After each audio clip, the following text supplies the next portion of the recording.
அனைவருக்கும் வணக்கம். நம்முடைய சேனலை சப்ஸ்கிரைப் பண்ண எல்லாருக்குமே ரொம்ப ரொம்ப நன்றிங்க. இன்றைக்கி மதுரை தங்கம் வீட்டு சமையலில் என்ன பார்க்க போகிறோம்னா, சூப்பரான டேஸ்டியான இந்த பாசிப்பருப்பு வச்சு ஒரு ஸ்வீட் ரெசிபி தாங்க பண்ண போகிறேன். வாங்க வீடியோக்குள்ளே போகலாம்.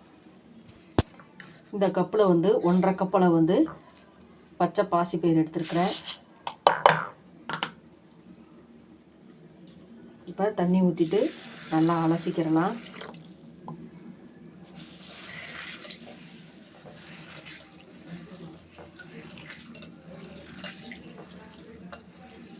நல்லா அலசிட்டு தண்ணி எடுத்துக்கலாம்.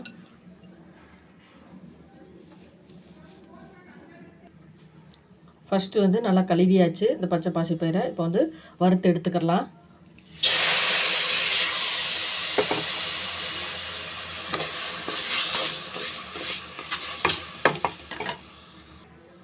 இந்த பயிரை வறுக்கும்போது அது கூடவே 3 ஏலக்காய் சேர்த்துக்கிறேன்.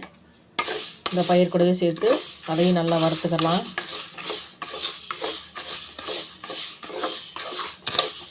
அப்படியே இந்த பச்சை பயிர் அப்படியே லைட்டாக கலர் மாறி வரும். அப்போ நம்ம ஸ்டவ் ஆஃப் பண்ணிக்கலாம். பயிர் பாருங்கள், நல்லா கலர் மாறிடுச்சு பாருங்கள். நல்லா மணமாகவும் இருக்குது. இப்போ ஸ்டவ் ஆஃப் பண்ணிடலாம்.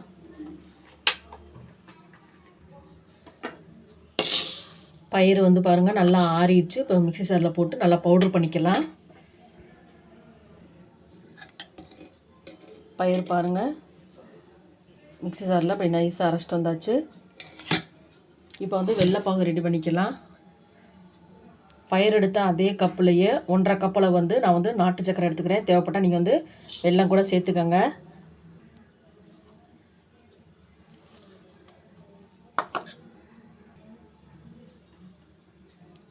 அந்த கப்புலையே 2 கப்பில் தண்ணி சேர்த்துக்கிறேன்.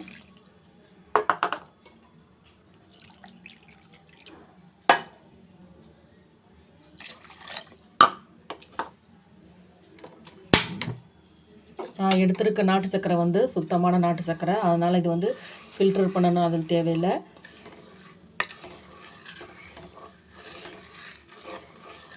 சப்போஸ் நீங்கள் வெல்லம் யூஸ் பண்ணிங்கன்னா அதை ஃபில்ட்ரு பண்ணி சேர்த்துக்கங்க.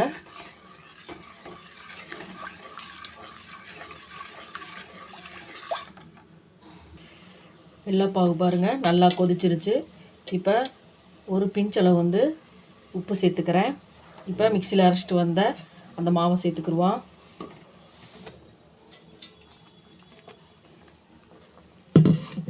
நல்லா மிக்ஸ் பண்ணி விட்டுக்கலாம்.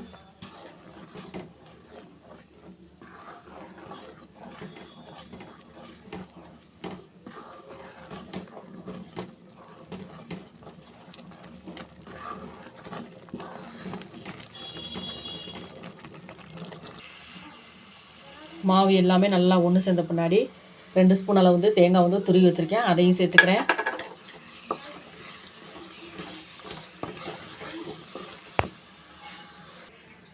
மாவு பாருங்கள் எல்லாமே நல்லா ஒன்று திரண்டு வந்துருச்சு. இப்போ ஸ்டவ் ஆஃப் பண்ணிக்கலாம். ஆறுன பின்னாடி நல்லா உருண்டை பிடிச்சிக்கலாம். மாவில் ஃபுல்லாக பாருங்கள் இப்படி உருண்டை பிடிச்சிக்கிட்டாச்சு. தேவையான அளவு கொஞ்சமாக மைதா மாவு எடுத்துருக்கிறேன். அது கூடவே 1/4 ஸ்பூன் அளவு மஞ்சள்தூள் சேர்த்துக்கிறேன். மஞ்சள்தூள் சேர்த்துட்டு இப்போ கொஞ்சம் கொஞ்சமாக தண்ணி ஊற்றி நல்லா மிக்ஸ் பண்ணிக்கலாம்.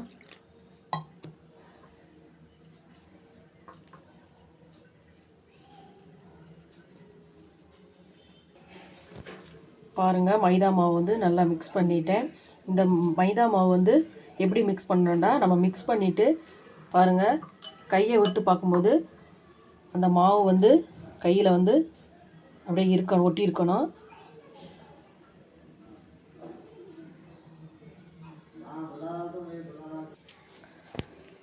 இப்போ ஒவ்வொரு உருண்டையாக அந்த மாவில் போட்டு அப்படியே எண்ணெயில் போட்டு பொரிச்சு எடுத்துக்கலாம்.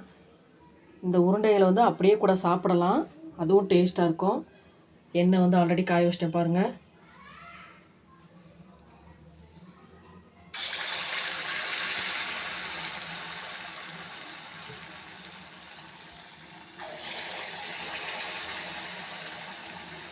நான் மைதா மாவு சேர்த்துருக்கேன். தேவைப்பட்டால் நீங்கள் இட்லி மாவு புளிக்காத மாவாக இருந்தால் கூட இப்படி மிக்ஸ் பண்ணிவிட்டு அந்த உருண்டையை போட்டு எடுத்துக்கலாம்.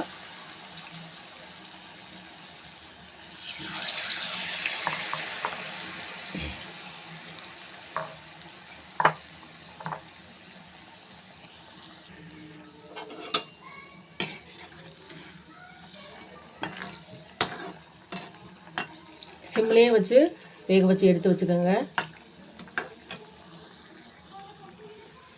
வெந்துருச்சுங்க. இப்போ எடுத்துடலாம்.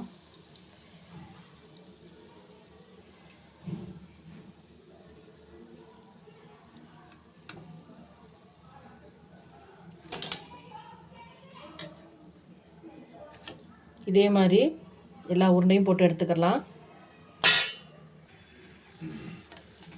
இதுக்கு இன்னொரு பேர் சொல்லுவாங்க, முந்திரி கொத்துனோட சொல்லுவாங்க. ஏன்னா அது அப்படியே கொத்து கொத்தாக போட்டு எடுக்கிறது வந்து முந்திரி கொத்துனோட சொல்லுவாங்க. இதை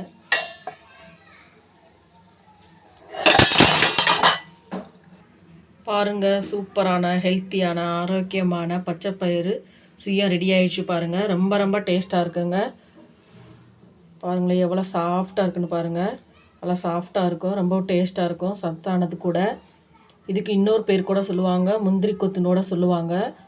இதே மாதிரி நீங்களும் செஞ்சு பாருங்கள். ப்ளீஸ் நம்ம சேனலை பார்க்குறவங்க நம்ம சேனலுக்கு ஆதரவு கொடுங்க. லைக் பண்ணுங்கள், ஷேர் பண்ணுங்கள், கமெண்ட் பண்ணுங்கள், சப்ஸ்கிரைப் பண்ணுங்கள். மறக்காமல் பெல் பட்டனை கிளிக் பண்ணுங்கள்.